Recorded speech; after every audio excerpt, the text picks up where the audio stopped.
Bonjour et bienvenue dans cette nouvelle vidéo. Hier, nous avons parlé des temps inutiles, des temps que nous perdons inutilement et que nous pourrions optimiser. Une fois que vous avez identifié ces temps-là dans votre quotidien, que vous avez aussi identifié par rapport à toutes les tâches que vous êtes félicité là de ces tâches que vous accomplissez chaque jour, ça veut dire que peut-être vous avez identifié donc des actions que vous faites qui ne sont peut-être plus aussi utiles. Je vous en avais parlé et du coup, ces temps-là, peut-être que vous pouvez les remplacer pour en faire de nouvelles habitudes. Aujourd'hui, je vous parle de ça, des habitudes. Faire de votre temps pour vous ressourcer, une habitude, quelque chose d'ancré et de bien installé avec vraiment voilà, comme si c'était dans votre planning. C'est comme ça, comme quand vous allez amener votre enfant à la crèche ou au centre aéré, à son cours de danse. Ben voilà, ce temps-là, c'est pour vous.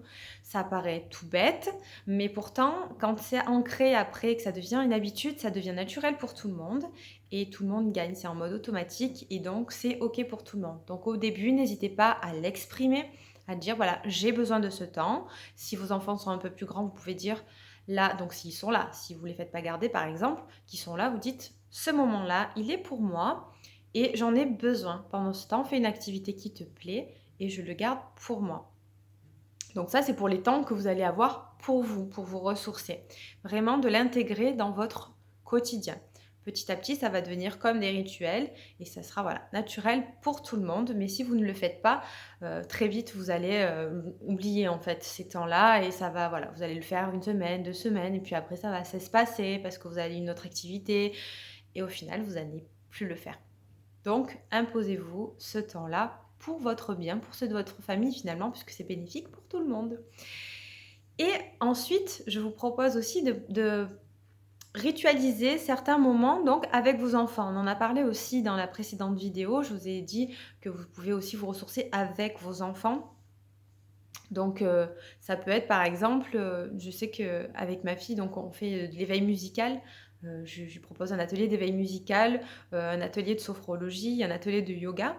Et donc comme ça, répartis dans la semaine, c'est un moment qu'on partage vraiment toutes les 2 et qu'elle apprécie beaucoup. Au début, elle n'avait pas forcément envie, elle continuait à jouer à côté, elle regardait, elle revenait et moi je continuais, voilà.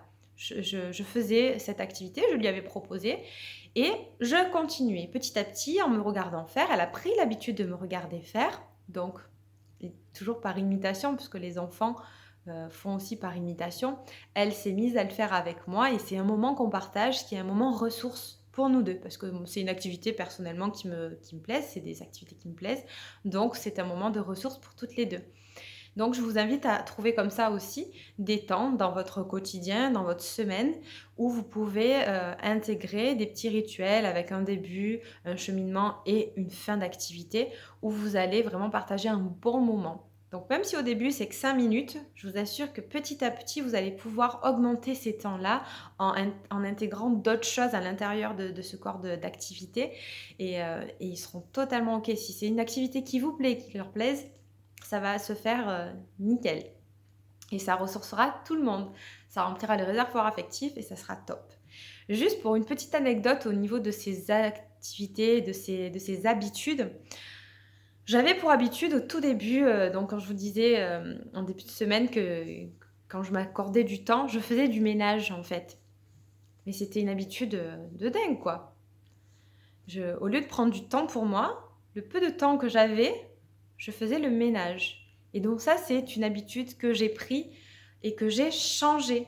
Et je me suis dit, maintenant, je m'accorde du temps pour moi, pour me ressourcer. Maintenant, je fais de la sophrologie, je fais, voilà, je vous le disais, hein, je fais des choses qui me correspondent, qui me font du bien, qui me ressourcent.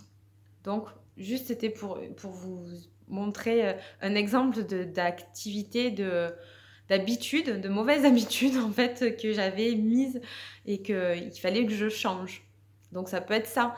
Et donc en fait, pour pouvoir réussir à faire ça, donc je voulais en venir là, c'est que il a fallu que je change d'autres choses, d'autres habitudes.